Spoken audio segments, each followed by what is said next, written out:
eto na naman po tayo mga kagringo. Meron po tayong 8 karera para sa araw ng Sabado. Pasensya na po kayo kung di po ako nakapagbigay ng giya o tip kahapon dahil medyo may ginawa po tayo, busy po tayo. Pasensya na po kayo, pero ito pong Sabado-Linggo magbibigay po tayo ng giya o tip po para sa inyo, para makatulong po sa inyo. Meron lang po tayong 8 karera mga kagringo. January 27, araw ng Sabado. Ito mga kagringo, medyo manipis ang lineup natin, kaya dun sa mga gustong magpalago, karera natin to. Pero bago ako magsimula mga kagringo, wag natin kalimutan subscribe, like, and share. Magsisimula na po tayo. Race 1 mga kagringo, 7 oktabo po ang karera. 1,400 meters, meron po tayong 7 kalahok. Pero itong karera na to mga kagringo, meron po ako nakita dito. 2 kabayo, lutang na lutang po to. Sa sariling pananaw ko lang po yan. Yung numero 4 Maiden at saka Batang Kangkalu, tingin ko po isa po dito ang medyo nakakalamang dito. Kung matatandaan nyo po mga kagringo, si Batang Kangkalu, ilang sunod na po nanalo yan. May kasalbahihan lang po sa aparato yan, pero kahit maiwan siya o magloko siya, mapapansin nyo, siya pa rin pagdating ng rekta ang nasa harapan. Ngayon po maganda ang numero niyan, numero 7. Huling pasok po yan. Kaya kahit magkaroon po ng aberya yan, siguradong maganda po ang ilulundag niyan. Kahit maatraso po ng konti sa lundag yan, makakapwesto po kagad. Dahil nasa labas po yan, wala po yung katabi. Kaya yan po ang kukunin ko pong pampremero. Numero 7, Batang Kangkalu. Panigundo ko po dyan yung numero 4, Maiden mga kagringo. Yung Maiden mga kagringo, kung mapapansin nyo, medyo mas malakas po yung nilalabanan niya kaysa kay Batang Kangkalu. Kaya po, antingin ko po itong karera na to. Kung sino po ang unang masalida sa kanila. Si Maiden po, kung mapapansin nyo, medyo nagpapartida po yan sa alis. Conforme po sa ilulundag niya, kung maganda po ilulundag niya. Pero ito pong 4 at 7 na to, kung may problema man po sila dalawa sa largahan, sa aparato, sa hina po ng laban nitong dalawa, tingin ko po sila na rin po ang maglalaban. Pampremera ko po dito, race 1 mga kagringo, numero 7, Batang Kangkalu. Panigundo ko po, numero 4, Maiden. Race 2 na po tayo mga kagringo. Ito po, umpisa po to ng winner take all. Races 2 to 8, meron lang po tayong 7 kalahok. Ito mga kagringo, meron po ako nakita dito. Ito po, inabot lang po ng karera to si Ivan. 7 oktabo po ulit ang karera. Tingin ko po, mas malakas po yung nilabanan niya ng karera kaysa sa lalabanan po niya ngayon. Kaya po, yan po ang kukunin ko pong pampremero. Numero 3, Ivan.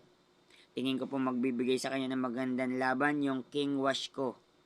Kasi po, puro matutulin po to. Sky Plus, Ivan, Munich. Baka po magkaroon ng hagaran sa harapan, magbigay ng pressure kay Ivan. Tingin ko pong magbibigay sa kanya ng magandang laban. Yung nakatutok lang po sa kanila na pwedeng rumimating King Wash ko. Kaya ito pong race 2 mga kagringo. Pampremera ko po numero 3, Ivan.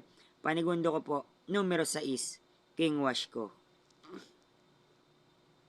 Race 3 na po tayo mga kagringo. Umpisa po ito ng pick 6. Races 3 to 8. 6 na kalahok lang po ang maglalaban dito. Ito mga kagringo, alam naman po natin itong grupo 5 na to kung sino unang natulog. Siya maganda pakaramdam kinabukasan. Iba-iba na nanalo dito kahit paglaban-labanin nyo araw-araw. Iba-iba pa rin po ang nananalo.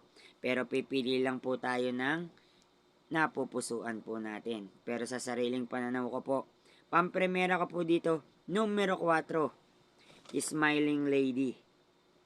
Panigundo ko po yung numero 2 na Magnolia Ashley. Kasi po kung sakali pong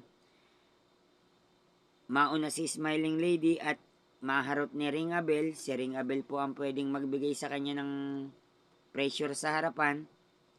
Yung ma-pressure ka po ng 1/4 o 1.5, lalo na't 2, medyo argabyado na po sa debandera yon. Pero sa hina po ng laban ni Smiling Lady, baka kaya po niya yung aire.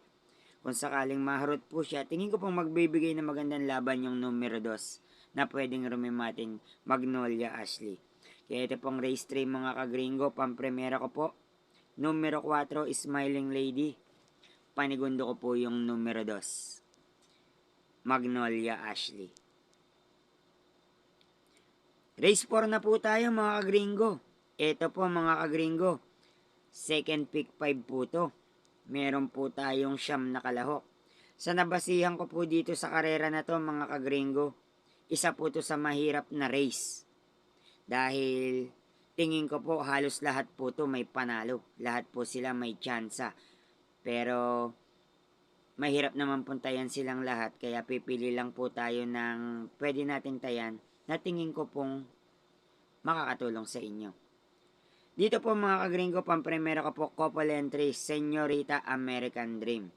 Isang debandera na isang pwedeng isunod lang. Ito pong karera na to mga kagringo, tingin ko po ang magbibigay ng bandera dito yung numero 3 na Señorita. Gamay po to ni John Alvin Guse. Tingin ko po pag nabigyan po to ng pahinga kahit 1.5 kwartos, may paglalagyan na po sila dito. Meron pa pong kikiriyan na American Dream. Kaya dyan po ako, pampremera ko po yung numero 3 Señorita at may kakampi pang 3A American Dream. Ang kukunin ko pong panigundo dyan yung numero 8 na Super Earth. Si Super Earth po, kung mapapansin nyo mga kagringo, pabuti po ng pabuti po yan, umuumento po yan. Tingin ko po, siya po ang magbibigay ng magandang laban kay Señorita at American Dream. Kaya ito pong race 4, pampremera ko po, couple entry, Señorita American Dream, panigundo ko po, Super Earth. Race 5 na po tayo mga kagringo. Etong race 5 mga kagringo, meron po tayong 10 kalahok. Ito mga kagringo, meron akong nasilip dito ng karera eh. Sana nasilip nyo rin. Yan po ang kukunin ko pong pampremera. Ito pong karera na to mga kagringo. Medyo magkakaroon po ng tulin dito sila Skylover. Signature move, iikot lang. Jumbo, may mga tulin din po yan. Golden Buzzer, pwede pong magkaharutan sa harapan yan. Ito pong Lava Walker mga kagringo, nasilip ko po ng karera to. Medyo hindi lang po nabigyan ng importansya ng karera yan. Tingin ko po itong karera na to, pag nabigyan po siya ng importansya, magandang laban po sa kanya yan. Kaya ang kukunin ko pong pampremera, numero 10, Lava Walker. Ang kukunin ko pong panigundo dyan mga kagringo, kahit marami pong debandera dyan, nandyan sila Signature Move, Skylover, Golden Buzzer, mga nasa harapan laro po niyan. Ikot lang, kung mapapansin nyo po, kung marireview nyo po yan, medyo napakahina na rin po ng laban yan. Hindi nga lang po siya makakasolo aire, medyo may haharot. Pero sa hina po ng laban yan, tingin ko po, siya na rin po ang magbibigay ng magandang laban kay Lava Walker. Pero doon po tayo sa numero 10. Kaya pampremera ko po, numero 10, Lava Walker. Panigundo ko po, numero 1, iikot lang. Race 6 na po tayo mga kagringo. Ito mga kagringo, meron lang po tayong 7 kalahok.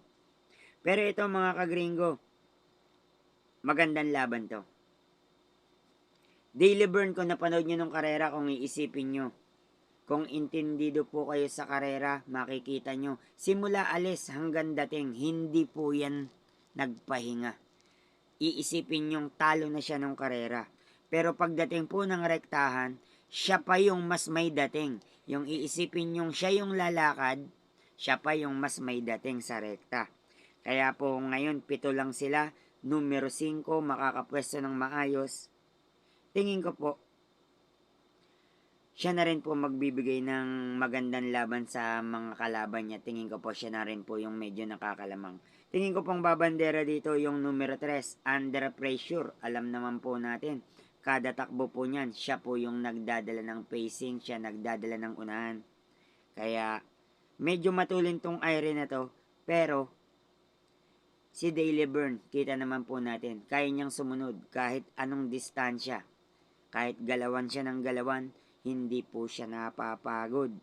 Kaya siya po yung pampremera ko. Numero 5, Daily Burn. Kukunin ko pong panigundo dyan, yung tumalo po kay Under Pressure ng karera. Yung numero 4, Big Battle. Kasi po, kung sakali pong magkaroon ng habulan kagad sa harapan na hindi magbigayan, si Big Battle po yung pwedeng makinabang. Siya po yung kukunin kong panigundo. Kaya ito pong race 6, pampremera, Daily Burn. Panigundo ko po, Big Battle.